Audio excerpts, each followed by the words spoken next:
Class 10th प्रश्नवाही 9.1 का question number 8 complete हो चुका है। हम लोग देखते हैं क्वेश्चन नंबर 9।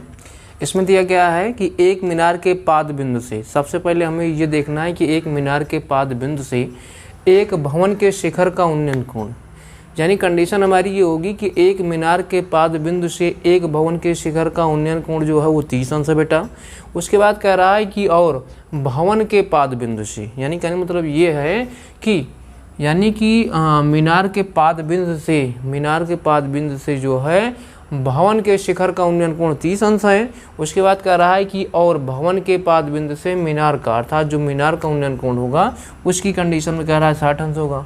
और मीनार की ऊंचाई बता रहा है बेटा कितना, 50 मीटर बता रहा है, यानी कि जो मीनार आपकी है वो 50 मीटर ऊंची हो तो भवन की ऊंचाई ज्ञात कीजिए। तो बेटा क्वेश्चन बहुत ही आपका सिंपल है, इसमें किसी प्रकार से आपको कोई दिक्कत नहीं करनी। तो सबसे पहले हम लोग क्या करेंगे, तो सबसे पहले हम लोग यहीं पर एक फिगर ड्रा कर लेते हैं बेटा। यहीं पर क्या करेंगे, यहीं पर हम लोग एक फिगर ड्रा कर लेते हैं। यहाँ पे हम लोग क्या करेंगे, यहाँ पे एक फिगर ड्रा कर लेंगे। अब कह रहे हैं कि एक मीनार के पाद बिंदु से, अब सबसे पहले हम लोग क्या कर लेंगे, सपोज दैट हम मीनार की ऊंचाई कितनी दी गई, मीनार की ऊंचाई दिया गया आपको 50 मीटर दिया गया है। कितनी ऊंचाई दी गई, 50 मीटर। अब हम लोग क्या करेंगे, इसी के स्थिति पे आप लोग जो है यहीं पे थोड़ा आगे हम लोग चल के जो है यहीं पे हम लोग बना देते हैं एक जो है क्या बनाएंगे, एक भवन बनाएंगे। अब सपोज दैट आपका भवन एक आपका यहाँ पे बन गया, भवन आपका बेटा कहाँ पे बन गया, भवन आपका यहाँ पे ये आपका ये भवन आपका बन गया। अब बेटा क्या बता रहा है, ये मान लीजिए सपोज दैट आपका हो गया ए हो गया, ये आपका बी हो गया बेटा, ये आपका सी हो गया बेटा, ये आपका डी हो गया। अब बेटा बता क्या रहा है हम लोगों को, हमें ये कह रहा है कि मीनार के पाद बिंदु से, मीनार के पाद बिंदु से, ये कह रहा है कि मीनार के पाद बिंदु से जो है, अर्थात मीनार के द्वारा जो कोण बन रहा है वो 30 अंश बन रहा है बेटा। तो ये कोण जो हमारा बनेगा, कौन सा कोण, अर्थात मीनार के द्वारा जो हमारा कोण बन रहा है, यानी कि मीनार की कंडीशन में, तो मीनार की कंडीशन में जो हमारा ये कोण बन रहा है, ये कोण बता रहा है कि 60 अंश बन रहा है बेटा। कितना बन रहा है, 60 अंश बन रहा है बेटा। और उसके बाद आगे क्या बता रहा है, मीनार के शिखर को ये 60 अंश बन रहा है। उसके बाद क्या बता रहा है कि भवन के शिखर का, अर्थात ये कंडीशन आपकी जो यहाँ से बेटा बनेगी, यहाँ से यहाँ तक, अर्थात ये कंडीशन हमारी जो बता रहा है बेटा, ये कोण हमारा कितना बनेगा, तो ये कोण जो हमारा बता रहा है वो बता रहा है बेटा 30 अंश बता रहा है। कितना बता रहा है बेटा, 30 अंश बन रहा है। अब इसमें कंडीशन हमारी बेटा क्या है, देखिए ये हमारी क्या हो गई, ये हमारी आपकी जो है ये क्या हो गया, ये आपका मीनार हो गया, ये आपका मीनार हो गया, ये बेटा आपका मीनार हो गया। उसके बाद बेटा ये क्या है आपका, ये आपको क्वेश्चन में दिया गया है आपका जो हो गया, ये मान लीजिए ये आपका भवन है। इसकी ऊंचाई जो है कितनी है, इसकी ऊंचाई हम लोग कर देंगे यच कर देंगे, इसकी ऊंचाई हम लोग क्या करेंगे बेटा, यच कर देंगे। और यही ऊंचाई हमको निकालनी है, यही ऊंचाई हमको निकालनी है। तो यहाँ पे लिखेंगे कि माना, यहाँ पे आप लिखेंगे कि माना बेटा, क्या लिखेंगे, माना भवन की ऊंचाई, तो लिखेंगे माना भवन की ऊंचाई, माना भवन की ऊंचाई h मीटर मान लेंगे। भवन की ऊंचाई कितना मान लेंगे बेटा, h मीटर मान लेंगे। उसके बाद CD आपकी क्या है, तो CD यानी यहाँ पे लिख देंगे मीनार की ऊंचाई। तो मीनार की ऊंचाई आपको कितनी दी गई बेटा, तो मीनार की ऊंचाई आपको दी गई है, मीनार की ऊंचाई CD, तो CD बराबर दिया गया आपको 50 मीटर दिया गया है। तो बेटा इसमें क्वेश्चन आपको बहुत ही सिंपल है, बहुत ही नॉर्मल है, इसमें कुछ आपको करना नहीं है। तो सबसे पहले हम छोटा वाला फिगर ले लें, चाहे आप बड़ा वाला फिगर ले लें। तो छोटा वाला फिगर आप लेंगे तो यहाँ पे आप लिखेंगे त्रिभुज ABC में, क्या लेंगे बेटा, त्रिभुज ABC में। जब आप त्रिभुज ABC में लेंगे तो ये आपका क्या होगा बेटा, ये आपका आधार हो गया, ये आपका लंब हो गया। तो हमने आपको पहले बताया था कि लंब लाल बट्टा कक्का में बेटा क्या होता है, लाल बट्टा कक्का में लंब बट्टा आधार, अर्थात जो आपका लंब बट्टा आधार होता है बेटा वो क्या होता है, वो आपका होता है tan की कंडीशन पे होता है, वो आपका tan होता है। तो इस कंडीशन में हम लोग क्या करेंगे, यहाँ पर 30 अंश है तो आपका हो जाएगा, ये हो गया tan 30 अंश बेटा, कितना हो गया लंब आपका है AB, तो AB हो गया बेटा। उसके बाद आधार है आपका AC हो गया बेटा। अब tan 30 का मान आप जानते हैं बेटा कितना होता है, tan 30 का मान 1/√3 होता है बेटा। उसके बाद AB हो गया बेटा अपॉन AC हो गया बेटा। अब हम लोग थोड़ा इस साइड में कर लेते हैं, हम लोग क्या करेंगे इस साइड में थोड़ा सा यहाँ पे करते हैं। तो यहाँ से आप क्या करेंगे, यहाँ से आप लिख देंगे तिर्यक गुणा करने पर। तो यहाँ पे आप करेंगे 1 सेकंड, पहले वैल्यू पुट कर देते हैं। तो 1/√3 हो गया, 1 अपान कितना हो गया बेटा, तो 1/√3 इज इक्वल टू AB की वैल्यू हमने यच मान लिया है। उसके बाद AC तो यहाँ से बेटा क्या मिलेगा, यहाँ से हम लोग तिर्यक गुणा कर देंगे। कौन सा गुणा करेंगे बेटा, तिर्यक गुणा करने पर। कौन सा गुणा करेंगे बेटा, यहाँ पे हम लोग तिर्यक गुणा करेंगे, कोई दिक्कत नहीं होनी चाहिए, जिसको आप बोलते हैं कैंची गुणा, तिर्यक गुणा करने पर। तो यहाँ से आप तिर्यक गुणा करेंगे तो 1 गुणे आपका AC हो गया बेटा, उसके बाद आपका हो जाएगा H गुणे √3 हो गया बेटा, तो हो जाएगा H √3, अर्थात AC बराबर हो जाएगा बेटा H √3 हो गया। समीकरण नंबर 1 मान लेंगे बेटा इसको। यानी किसी प्रकार से आपको कोई दिक्कत नहीं होनी चाहिए, कहीं पर भी आपको दिक्कत हो तो आप जो है कमेंट्स कर सकते हैं। हमने यहाँ पे पहला छोटा वाला फिगर ले लिया है, आप चाहें तो बड़ा वाला भी ले सकते हैं, किसी प्रकार से कोई दिक्कत आपको नहीं होनी चाहिए। बेटा आगे देखिए हम लोग क्या करते हैं, अब दूसरा फिगर लेते हैं ACD ले लीजिए। तो आप लिखेंगे त्रिभुज यहाँ पे आप लिखेंगे कि त्रिभुज ACD में, त्रिभुज ACD में कंडीशन क्या होगी बेटा, अब कोण इसमें कितना बनेगा, कोण आपका बन रहा है, कितना बन रहा है बेटा, tan आपका बन रहा है कि tan 60 अंश बराबर कितना बन रहा है बेटा।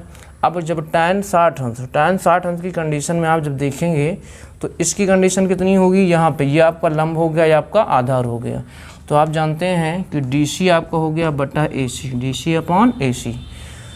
इस साइड में हम लोग ऊपर थोड़ा सा इरेज करते हैं, यहाँ पे थोड़ा सा हम लोग इरेज करेंगे बेटा।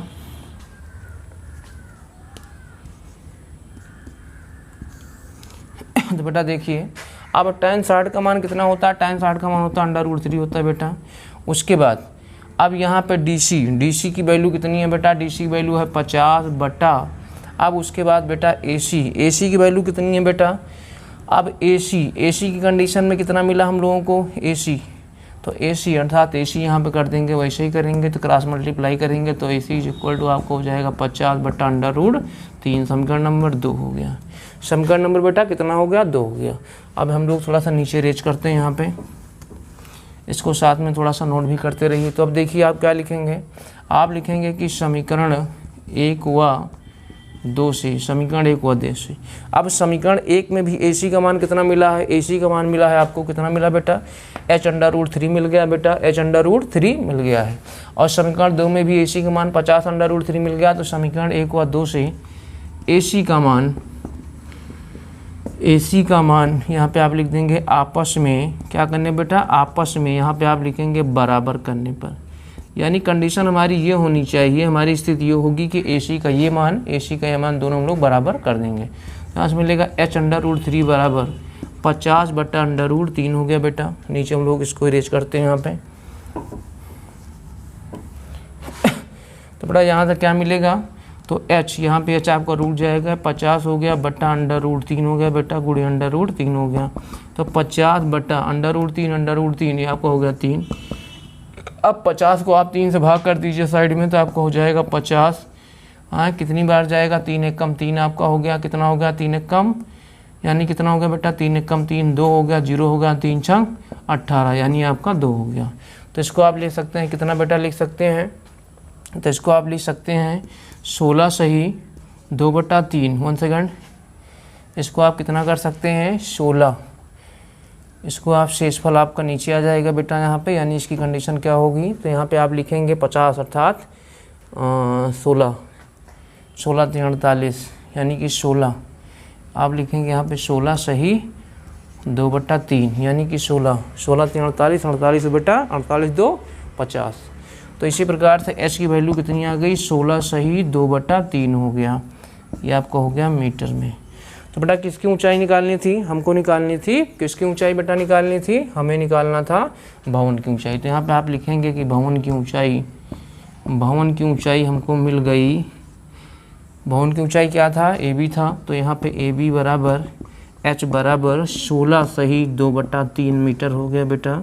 किसी प्रकार से कोई दिक्कत आपको नहीं होना चाहिए, क्वेश्चन आप नोट कर लीजिए। इसी प्रकार से हम लोग क्या करते हैं, इसको हम इरेज करते हैं।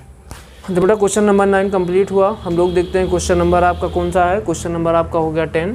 कह रहे हैं कि एक 80 मीटर चौड़ी एक सड़क के दोनों, यानी कि 80 मीटर चौड़ी एक सड़क के दोनों ओर आमने सामने समान लंबाई वाले 2 खंभे लगे हैं। यानी कि 80 मीटर चौड़ी सड़क है और आमने सामने जो है समान लंबाई, यानी कि दोनों खंभों की लंबाइयाँ समान है। कारण दो खंभे लगे हुए हैं, इन दोनों खंभों के बीच सड़क के एक बिंदु से, यानी कि सड़क के बीचों बीच एक बिंदु से खंभे के शिखर के उन्नयन कोण क्रमशः, यानी कि दोनों खंभे के द्वारा जो कोण बन रहा है 60 अंश बन रहा है और 30 अंश बन रहा है, तो खंभों की ऊंचाई और खंभे से बीच की दूरी ज्ञात कीजिए। बेटा क्वेश्चन बहुत ही सिंपल है, इसमें आपको कुछ करना नहीं है, केवल आपको थोड़ा सा देखना है। क्या करना है इसमें, कुछ आपको इसमें करना है नहीं। अब सबसे पहले हम लोग क्या करेंगे बेटा, एक आप जो है बना दीजिए सड़क। सबसे पहले हम क्या बनाएंगे बेटा, एक सड़क बना देंगे। यहाँ पे आप कर देंगे 80 मीटर। कितना कर देंगे बेटा, 80 मीटर। अब कह रहा है कि दोनों तरफ की लंबाइयाँ जो है, दोनों खंभे की लंबाइयाँ जो है बेटा क्या है, दोनों खंभे की लंबाइयाँ कह रहा है बराबर है। दोनों खंभे की लंबाइयाँ बेटा क्या है, बराबर है हमारी। तो सबसे पहले हम क्या करेंगे, दो खंभे बनाएंगे। इसको आप कर देंगे ए कर देंगे, इसको आप बी कर देंगे बेटा, इसको आप सी कर देंगे बेटा, इसको आप डी कर देंगे। कोई दिक्कत आपको नहीं होनी चाहिए। अब कह रहा है कि ए बी सी डी, यहाँ पे कोई एक बिंदु आप दिखा दीजिए, ई दिखा दीजिए। अब कह रहा है कि खंभे के उन्नयन कोण, अर्थात ये पहला कोण जो यहाँ पे बनाएगा बेटा, पहला कोण जो बनाएगा बेटा यहाँ पे, ये कह रहा है कितना बन रहा है बेटा, 60 अंश बन रहा है। यानी कह रहा है कि पहला जो बना 60 अंश बना बेटा, और दूसरा जो बनेगा बेटा ये आपका कितना बनेगा, ये आपका कह रहा है कि 30 अंश बन रहा है बेटा। किसी प्रकार से आपको कोई दिक्कत नहीं होनी चाहिए। तो बेटा क्या करना है हमको, ये भी कह रहा है कि जो दो आपके दोनों खंभे हैं उनकी लंबाइयाँ समान है। तो ये खंभा ए बी, ये पहला खंभा A B suppose that H हो गया, इसको हम एच कर लेते हैं, ये भी एच कर लेते हैं बेटा। कितना कर लेते हैं, एच कर लेते हैं। अब क्या करें बेटा, ये आप क्या करें, यहाँ से यहाँ तक की दूरी आप जो है यक्स मान लीजिए। अब ये दूरी आप कैसे निकालेंगे, तो इसको बेटा कर देंगे 80 माइनस यक्स कर देंगे। कितना कर देंगे बेटा, 80 माइनस यक्स कर देंगे। हमें निकालना क्या है, हमें निकालना है कि दोनों खंभों के बीच की दूरी निकालना, उसके बाद ऊंचाई निकालना है। बेटा क्वेश्चन बहुत ही सिंपल है। यहाँ पे आप लिखेंगे माना, यहाँ पे आप लिखेंगे कि माना दोनों खंभों की ऊंचाइयाँ आए बेटा कितना होगा, A B is equal to C D is equal to H metre. कितना मान लिया बेटा, एच मीटर मान लिया। अब देखिए बीई की कंडीशन बेटा कितना, अर्थात बीडी टोटल आपको दिया गया 80 मीटर दिया गया बेटा। बीडी कितना है, 80 मीटर दिया गया है। और बीई हमने मान लिया है, एक्स मान लिया है।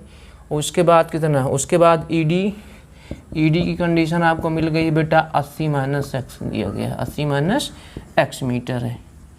तो इसमें किसी प्रकार से आपको कोई दिक्कत बेटा नहीं होनी चाहिए। अब हम लोग क्या करेंगे, इसमें हमारे कितने फिगर बन गए बेटा, इसमें हमारे 2 फिगर बन गए। तो पहला फिगर चाहे हम ये इसके द्वारा सॉल्व कर लें, चाहे इसके द्वारा, फिगर का यूज हमें दोनों करना पड़ेगा। तो यहाँ पे आप देखते हैं, तो यहाँ पे आप लिखेंगे कि त्रिभुज ए बी डी में, त्रिभुज ए बी ई में। तो बेटा ए बी ई में जब आप लेंगे तो ये आपका कोण कितना बन रहा है, tan 60 अंश बन रहा है बेटा यहाँ पे। तो tan 60 अंश बराबर लंब बटा आधार आप जानते हैं, तो आपका हो जाएगा ए बी हो गया बेटा, ए बी, और उसके बाद बी ई हो गया बेटा। कोई दिक्कत आपको नहीं होनी चाहिए। tan 60 का मान होता है √3 होता है बेटा। उसके बाद ए बी हमने यच माना है, उसके बाद बी ई हो गया बेटा। अब क्या करेंगे, तो यहाँ से आपको मिल गया कितना, तो यहाँ से आप क्या करेंगे बेटा, तो यहाँ से हम क्या करेंगे, तो यहाँ से आप क्या करेंगे, अर्थात बी की कंडीशन में यहाँ पे आप क्रॉस मल्टीप्लाई करेंगे तो h इज इक्वल टू आपको क्या मिलेगा बेटा।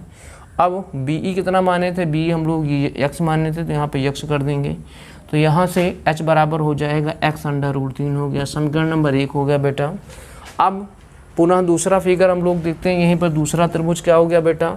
तो त्रिभुज आप ले लीजिए, कौन सा त्रिभुज आप ले लीजिए, कौन सा त्रिभुज ले लें, CDE। तो आप लिखेंगे, यहाँ पे लिखेंगे त्रिभुज CDE में। तो बेटा जब आप त्रिभुज CED में लेंगे तो कोण कितना होगा, कोण आपका हो गया यहाँ पे tan 30 अंश हो गया बेटा। तो यहाँ से आपको लंब आपका ये हुआ, आधार आपका ये हुआ।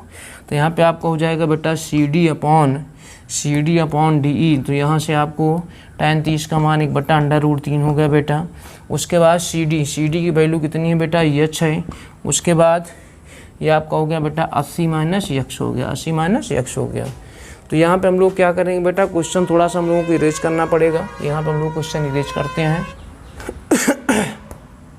तो यहाँ तो देखिए बेटा क्या मिलेगा, तो यहाँ आप तिर्यक गुणा करेंगे, यहाँ पे आप लिखेंगे तिर्यक गुणा करने पर बेटा क्या करेंगे, तिर्यक गुणा करने पर। तो तिर्यक गुणा करने पर यहाँ पे आपको क्या मिलेगा, तो आपको हो जाएगा 1 गुणे 80 minus x, 80 minus x is equal to बेटा कितना मिल गया, इज इक्वल टू आपको मिल गया h मल्टीप्लाई √3 हो गया बेटा।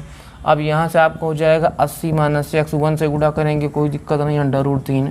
तो यहाँ से आपको मिल जाएगा h is equal to 80 minus x बटा √3 मिल गया। अब बेटा हम लोग क्या करेंगे यहाँ पे, अब देखिए अब लिखेंगे समीकरण 1 व 2 से समीकरण 1 व 2 से h का मान बराबर करने पर, h का मान बराबर करने पर, h का मान बराबर करने पर। तो बेटा इसकी कंडीशन क्या होगी, थोड़ा सा हम लोग यहाँ पे इसको हम लोग थोड़ा आगे देखते हैं। तो h की वैल्यू कितनी है, h की वैल्यू आपकी ये है, उसके बाद ये है। तो x √3 is equal to 80 minus x upon √3 है बेटा। इसको हम लोग थोड़ा सा इरेज करते हैं। तो बेटा हम लोग क्या करेंगे, यहाँ से हम लिखेंगे तिर्यक गुणा करने पर। तो तिर्यक गुणा आप करेंगे, तिर्यक गुणा करने पर यहाँ पर भी हम लोग तिर्यक गुणा करेंगे बेटा। तो हो जाएगा x √3 मल्टीप्लाई बेटा कितना हो गया, √3 is equal to 80 minus x हो गया बेटा। अब √3 को √3 से गुणा करेंगे बेटा, 3 हो गया, उसके बाद 80 माइनस एक्स हो गया बेटा। ये आपका हो गया बेटा 3x बराबर 80 माइनस एक्स हो गया बेटा। ये माइनस में इधर लाएंगे प्लस, तो 3x plus x is equal to 80 हो गया बेटा। तो 3x 4x 80। तो बेटा यहाँ पे थोड़ा हम लोग कर देते हैं, यहाँ पे देखिए थोड़ा सा। तो आपका हो जाएगा x इज इक्वल टू 80 बटा 4, 4 1 कम 4, ये आपका हो गया 4 दूनी 8। अर्थात x की वैल्यू कितनी आ गई बेटा, x की वैल्यू आपकी हो गई, x की वैल्यू आपको जो मिल गई कितनी मिली, x की वैल्यू हो गई 20 मीटर। अर्थात जो x की वैल्यू कितनी मिल गई बेटा, एक x की वैल्यू, अर्थात BE की वैल्यू कितनी आ गई बेटा। तो B की वैल्यू आपको जो मिल गई, x बराबर 20 आ गया। x की वैल्यू कितनी आई बेटा, x बराबर आपका 20 आ गया, अर्थात BE। तो यहाँ पे आपका BE की वैल्यू जो थी वो x थी, x बराबर 20 आ गया बेटा। उसके बाद DE, तो DE की वैल्यू कितनी थी, 80 माइनस एक्स था बेटा। तो 80 माइनस 20 आपका हो गया 60 मीटर बेटा। कितना हो गया, 60 मीटर हो गया। चलिए उस साइड में हम लोग थोड़ा सा इरेज करते हैं। अब बेटा समीकरण 1 हमारा क्या था, तो आप जानते हैं कि समीकरण 1 में x का मान रखने पर, समीकरण 1 में x का मान रखने पर तो कितना था बेटा, h बराबर था आपका x √3 था। तो h बराबर यहाँ से हो जाएगा, x की वैल्यू 20 है, 20 √3 मीटर।